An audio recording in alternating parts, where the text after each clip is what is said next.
When was the last time the opposite of what you expected occurred? Now, I'm not talking about something different occurring, but quite literally the opposite.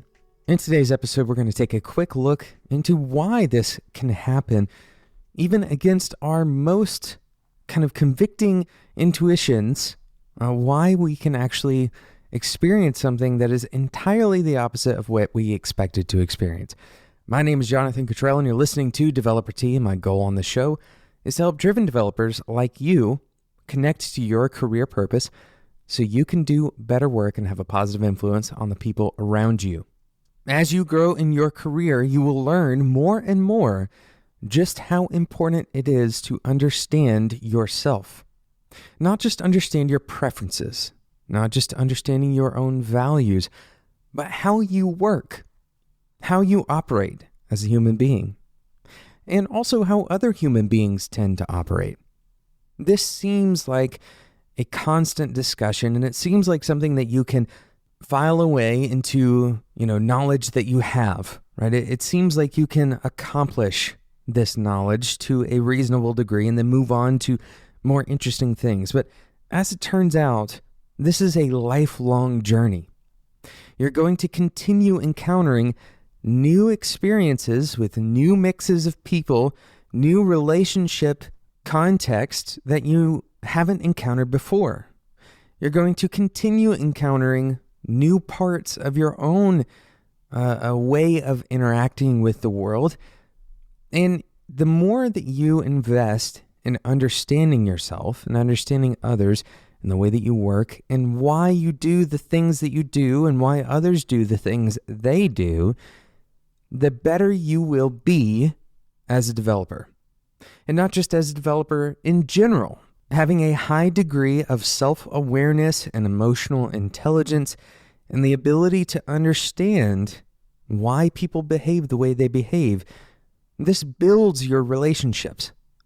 This builds your ability to interact with others, to lead other people. Because what you will end up learning inevitably is just how little you do understand, just how often you are actually wrong. This is kind of a scary thing to realize, that beliefs that you've held for a long time or practices that you have engaged in for a long time, ways that you have spent your time, that they are somehow flawed.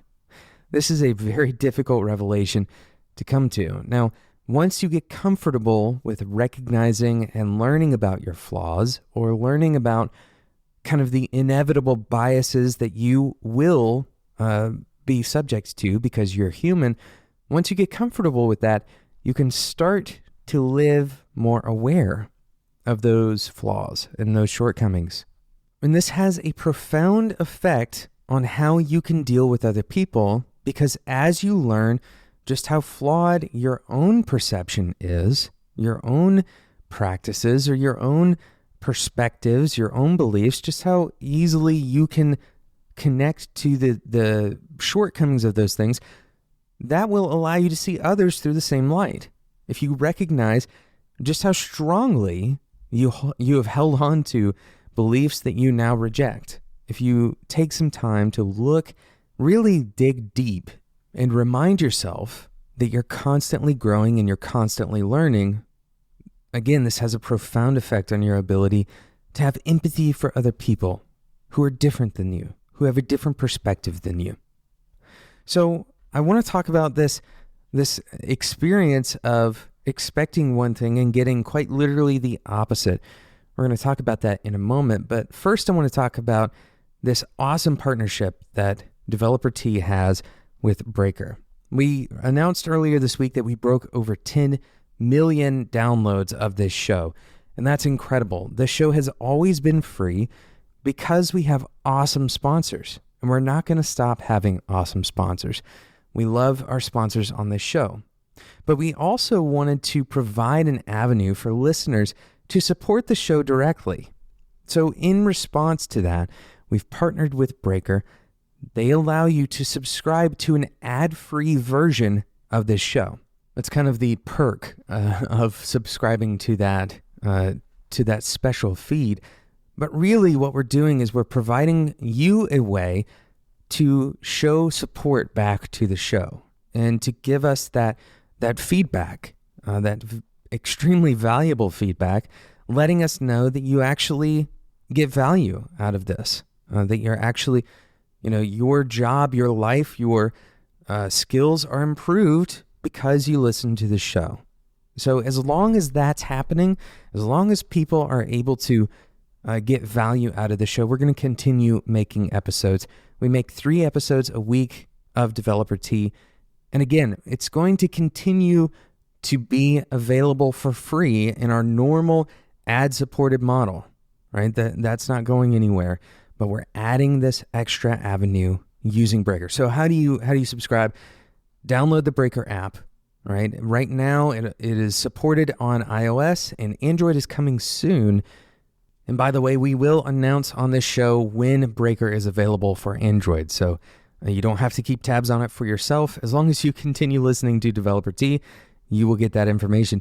But once you've downloaded Breaker, search for Developer Tea, and you'll see the premium feed. It's a premium version of Developer Tea. It says ad-free in the title. And all you have to do is subscribe using that Apple Pay mechanism. It's an in-store purchase. It's a super easy thing to do, and it's super helpful to us because it tells us that you are willing to support us directly. Thank you so much to Breaker for inviting Developer Tea to be this in this launch partner position. We really appreciate it. So we're talking about this idea of expecting one thing and then experiencing the opposite. And the inspiration for this episode actually comes from a very simple study that was done. And we'll kind of set this up. If you're going to a fast food restaurant, we've all probably been to a fast food restaurant, and hopefully we all try to avoid going to fast food restaurants too often. But when you do go to a fast food restaurant, sometimes there are options on the menu that are a little more healthy than other options. For example, something that's grilled rather than something that's fried, or something like a salad rather than a cheeseburger with a bunch of high-calorie sauces all over it, right? So this is something that we all know about. So let's say that you wanted to help people make better choices in a restaurant like this, in a fast food restaurant. If you brainstorm around ways to help people make better decisions, you probably will arrive at the same solution that many professionals would arrive at as well. And that is to expose just how bad this food is by showing how many calories, for example, are in that big, juicy cheeseburger. And then to show the same information about the healthier choices. So the person should be able to compare and then make the right decision, make a better decision. And this seems like a totally reasonable solution. And in fact, it is a totally reasonable solution, or at least it's a rational solution. If someone sees 2 options and one is clearly better for them than the other, then the rational person should choose the better one. But here's the takeaway for today's episode. People don't always act rationally. Now, this isn't really all that surprising. Of course, people don't always act rationally. All of us have experienced emotional situations where we know that we're acting irrationally. Sometimes we get in arguments where we say things that are totally irrational, or maybe we make the same mistakes over and over in our code. Maybe we choose to walk down the same path of not testing our code because somewhere in our brains we've convinced ourselves that this time is different, even though if we were being rational, we wouldn't have convinced ourselves that this time would be different. And as it turns out, the way that people would parse this information in the fast food restaurant is they would look at the gaps between, for example, the cheeseburger and the salad, and perhaps the calorie count on that salad is higher than they expected. It may be closer to the cheeseburger than they expected. And so to rationalize, or at least to convince themselves that the cheeseburger is not that bad, becomes even easier. It may have been that they perceived that the cheeseburger's calories were higher than they were, and that the salad's calories were significantly lower than they actually are. And so they aren't going to get that health benefit that they expected to get. Unfortunately, what ends up happening is when enough of these same decisions are made, the effects accumulate, right? So it may not be a big gap for one meal, but when you start doing that on a daily basis, that does create a big gap. Of course, this outlines another feature of human decision making, that we are now focused, that we don't really make decisions with the idea of a habit or a long-term effect in mind. We make decisions with a much shorter frame of reference. So it's an amazing experience, kind of a phenomena of an experience, when you expect one thing, for example, providing information to people about the health quality of the food they are eating, and you expect it to have a particular effect. You expect a particular outcome, and quite literally exactly the opposite happens. And this happened in this study, and it can happen in your work. It can happen in your personal relationships. It can happen in your relationships with colleagues. It can happen in your job search. Now, of course, the details of each of these situations can be expressed in a variety of ways, but the fundamental truth is that people are not necessarily predictable, or at least not necessarily rational. Sometimes people are predictably irrational. And if you've heard that phrase before, it's because it's the title of a book by the behavioral economist and professor Dan Ariely. I encourage you to go and check out that book, as well as other books by other behavioral economists like Richard Thaler, as well as the one that we talk about perhaps more than any other book on the show, Thinking Fast and Slow by Daniel Kahneman. There's a whole list of these books if you're interested in these subjects.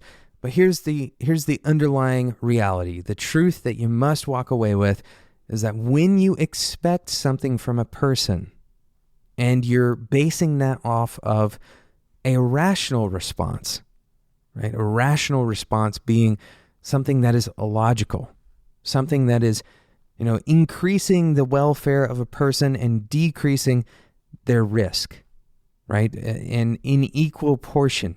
It's important to consider how they may behave in a completely different way. It's important to consider how you may behave in a completely different way. I have one more piece of advice before we close out today's episode for you. Once you realize and really kind of accept the reality that people are not always going to act rationally, and in fact, almost never will people be purely rational. And by the way, when I say people, I'm including you and I'm including myself as well. Just because you know about a bias doesn't mean that you can avoid it, right? Even once you've accepted this, it's incredibly important that you don't take it on as your personal kind of mission to make other people be rational. Not because people can't become more rational, but rather because there are better ways to spend your energy. If you can understand other people, then instead of trying to change them, you can collaborate with them more effectively. If you can understand why someone behaves in the way they do, rather than trying to change the way they behave, then perhaps you can be more productive in your relationship with them. This is a very important point to make because, especially for people like managers, sometimes it seems like it's our job to try to mold the behaviors of other people. As it turns out, we are much more rewarded if we understand other people and give them the space to express the things that are truly human. Thank you so much for listening to today's episode of Developer Tea. Again, if you haven't downloaded Breaker, go and check it out. It's in the iOS App Store. Of course, it is coming to Android soon. You can subscribe to the premium ad-free version of Developer Tea and show your support for the show right inside of Breaker. Just search for Developer Tea. Thank you so much for listening, and until next time, enjoy your tea.